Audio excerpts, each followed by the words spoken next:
Dungan sa pagpatuman sa road clearing operation, himon usab ang road widening sa barangay Lawaan 3 sa Dakban sa Talisay, pagtubag sa problema sa kagamay sa daan. Ang report ni Faye Marie Dumabok. Giangkon sa kapitan sa barangay Lawaan 3 nga daan na nilang problema ang kagamay sa ilang daan.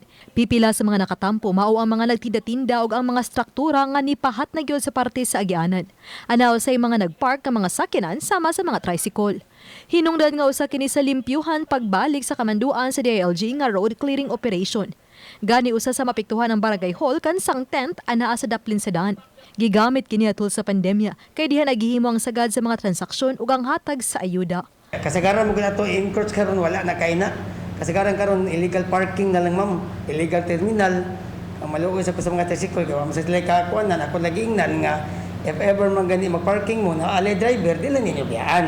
Kay buwan to na mo agi kay di mo nato sila ma-blame kay manginabuhi man pod.